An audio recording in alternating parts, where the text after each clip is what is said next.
Salve galerinha, tudo bem com vocês? Como é que vocês estão? Pessoal, na aula passada a gente viu as ideias evolucionistas, o fixismo.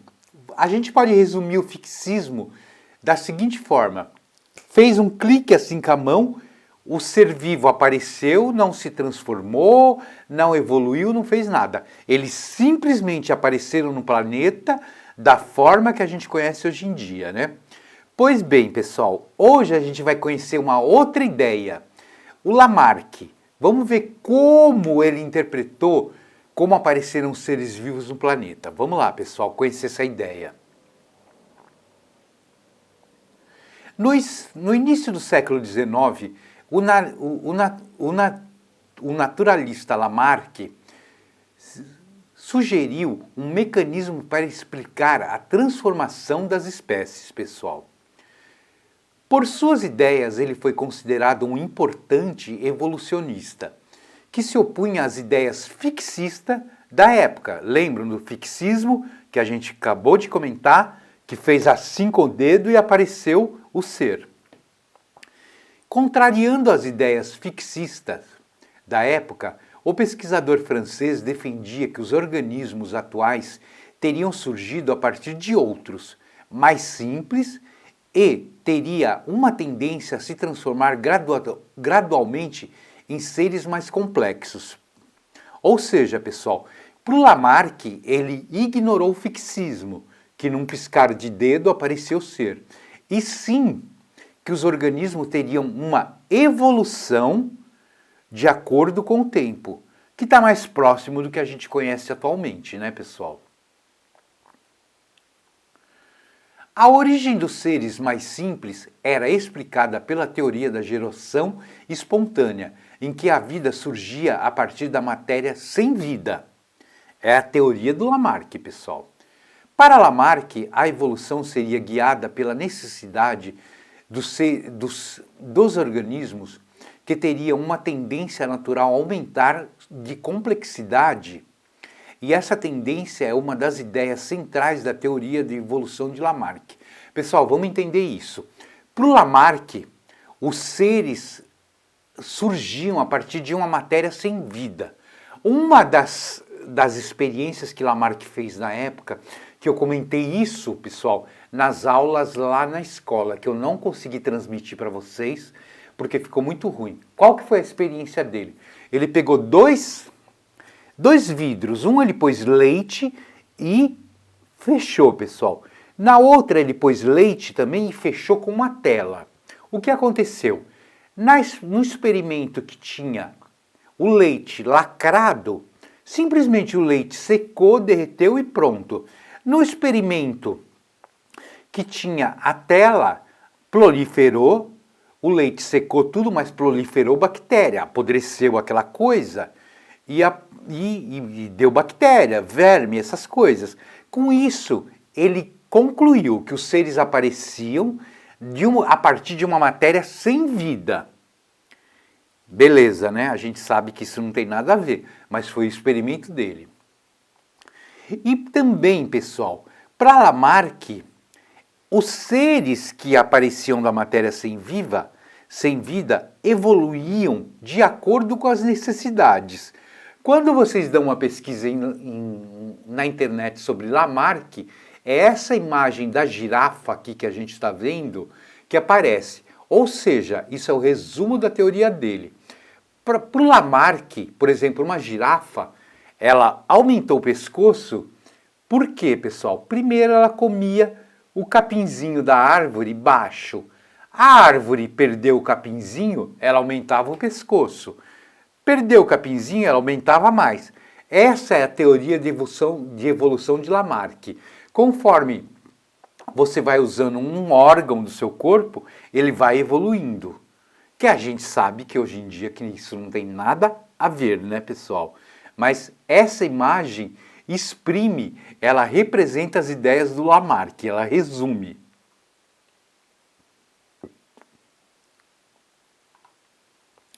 Lamarck considerou a formação dos tentáculos dos caracóis, por exemplo, como uma evidência desse processo. Ele acreditava que os tentáculos teriam se desenvolvido para que os caracóis pudessem detectar objetos ao seu redor. Pessoal, aqui na imagem a gente tem um caracol e os tentáculos. Ou seja, para o Lamarck, esses tentáculos só desenvolveram porque os caracóis tinham a necessidade de ver objetos do lado deles. Nada a ver, né, pessoal? A gente sabe hoje em dia. Vocês já pensaram se essa teoria fosse real, pessoal? A gente teria também 2 tentáculos aqui no olho, né? Porque a gente sabe que os olhos dos caracóis estão nesses tentáculos. Atualmente, Lamarck é mais conhecido pela elaboração de 2 leis que pretendem explicar o mecanismo da transformação dos seres vivos: a lei do uso e desuso e a lei da herança das características adquiridas. Vale lembrar que na época de Lamarck era comum a crença nessas leis, pessoal. Ou seja, na época essas leis foram acreditadas, pessoal. E vamos interpretar de novo lei do uso e desuso, pessoal. Vamos voltar para esse slide. Lei do uso e desuso, pessoal. Ou seja, a girafa só aumentou o pescoço porque ela precisava alcançar um espaço mais alto para comer. Lei do uso e desuso. Vamos voltar lá para o Lamarck. E a lei da herança adquirida, ou seja, voltamos para o slide da girafa. Como a girafa aumentou o pescoço, os filhos das girafas, a nova geração, teria o aumento do pescoço também por conta da girafa que aumentou o pescoço para comer o capim mais alto, pessoal. Seria isso, assim, o resumo da explicação de Lamarck. Lamarck defendeu a ideia que a modificação dos animais se dá pelo uso e pela falta da estrutura. Ele chamou esse fenômeno do lei de uso-desuso. Assim, ele descreveu que o uso frequente e contínuo de um órgão fortalece e desenvolve essa estrutura gradualmente, enquanto a falta de uso ou desuso de uma estrutura faz com que esse se enfraqueça, perdendo aos poucos sua função até desaparecer. Voltamos para a imagem da girafa, pessoal. O que ele está falando? Que a lei do uso, a girafa teve que aumentar a cabeça, o pescoço para alcançar o mato. Porém, se em vez do mato, aqui em cima da árvore, a girafa começasse a comer o capim do chão, o pescoço diminuiria. Para as novas gerações. Vocês entenderam? Como foi a dinâmica da ideia do Lamarck? Se usa o pescoço, aumenta. Se não usa e começa a comer o capim do chão, diminui. A gente sabe que isso é um absurdo, até porque, pessoal, em momento de Olimpíadas, como a gente está hoje, vamos pensar que a gente tem uma atleta lá que corre. Ou seja, os filhos dela vão ter a perna desenvolvida porque ela corre. Já as que não correm vão ter a perna atrofiada. Absurdo isso, né, pessoal? De acordo, pessoal, com essa lei, órgãos desenvolvem-se com o uso e atrofia quando não é usado, pessoal. Um órgão do corpo humano vai desenvolver quando é usado e vai atrofiar quando não é usado. A gente tem um exemplo prático disso, pessoal, quando a gente olha um tamanduá. Vamos entender isso. Veja a ideia aplicada ao explicar a característica de um tamanduá.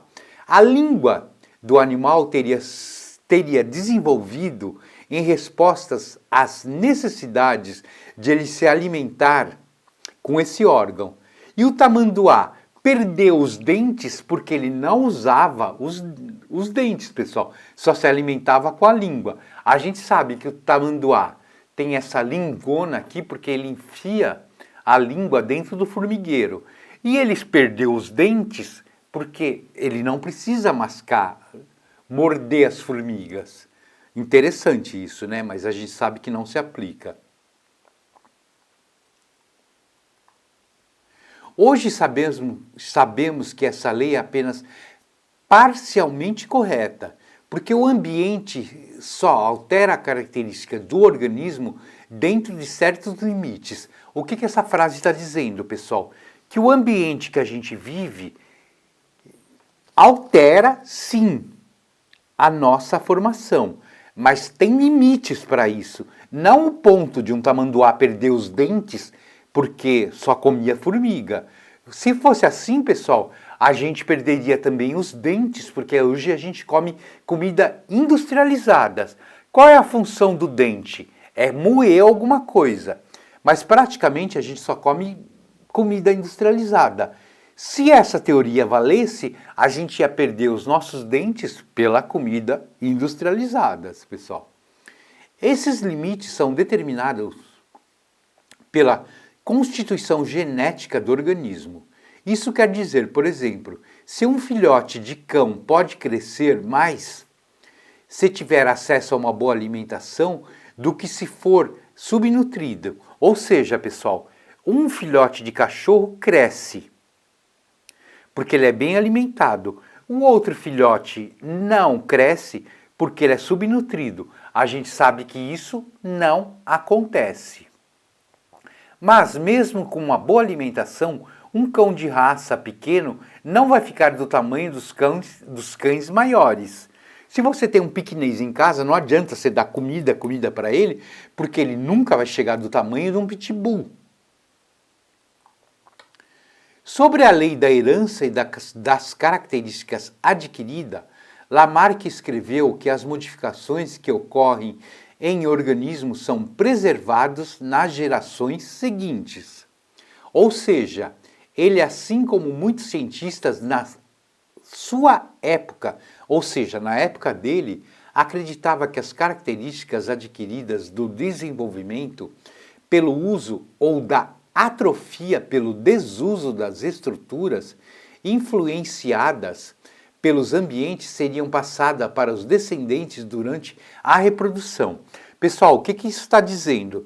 Vamos supor, um animal que usa muito a pata, ele vai desenvolver e vai passar para as próximas gerações. Enquanto um animal que não usa a pata, ele vai atrofiar, perder as funções da pata e também vai passar para a próxima geração. Ao observar um caracol e seus filhotes, Lamarck diria que os ancestrais dos caracóis precisavam dos tentáculos para interagir com o ambiente. O uso dos tentáculos teria levado ao seu maior desenvolvimento ao longo da vida. A transmissão dessas características adquirida para os descendentes teria resultado no que vemos hoje, caracóis com tentáculos desenvolvidos, pessoal. O conhecimento atual na área da genética invalida a lei das características adquiridas. Pessoal, a lei da genética, lembra que a gente viu a genética mendeliana nas aulas passadas? Sabemos que apenas os genes dos gametas das células germinativas que originam os gametas são passados para os descendentes. Ou seja, pessoal, tem no DNA a característica. Não adianta a pessoa mudar o hábito que não vai alterar o DNA. Características que envolvem alterações nas células somáticas de um organismo não são transmitidas de uma geração para outra. Além disso, o uso e o desuso dos órgãos de outras estruturas não altera o DNA dos genes que são transmitidos aos descendentes. Isso é importante, pessoal. Nas aulas sobre genética darwiniana, a gente viu que as características são transmitidas pelo DNA e o seu modo de vida não altera esse DNA. Apenas mutações causadas por radiações e certas substâncias podem alterar o DNA. Pessoal, isso é importante dizer. Se a radiação influencia nosso DNA, que pode gerar alterações, mas importante frisar isso, radiações, pessoal. Nessa parte de radiações, vocês já devem ter ouvido falar no acidente de Chernobyl. Foi quando a usina de Chernobyl explodiu, causou impacto nuclear, pessoal, em todo o ecossistema, alterando o DNA de criaturas.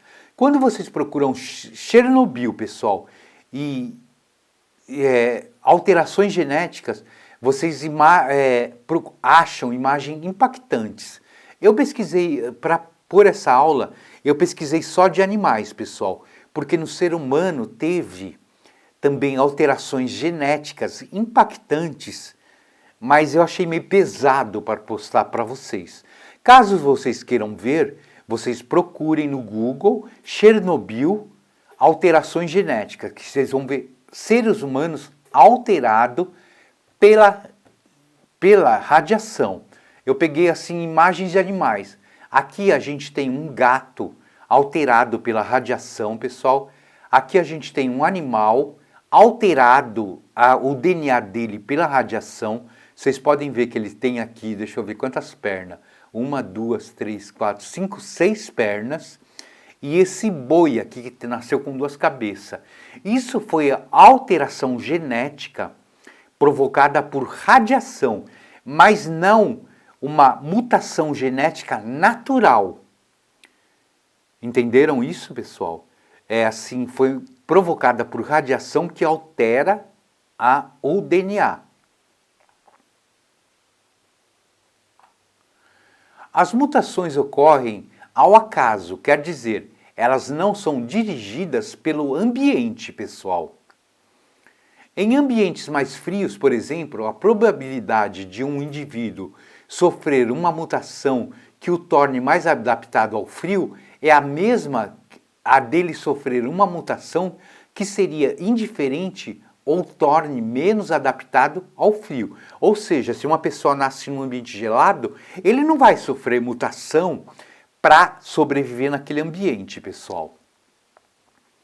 Da mesma maneira, embora as radiações possam provocar mutações, essas mutações não causam necessariamente características que protejam o organismo da radiação. Ou seja, pessoal, a gente não tem proteção contra a radiação. Ela vai alterar a genética.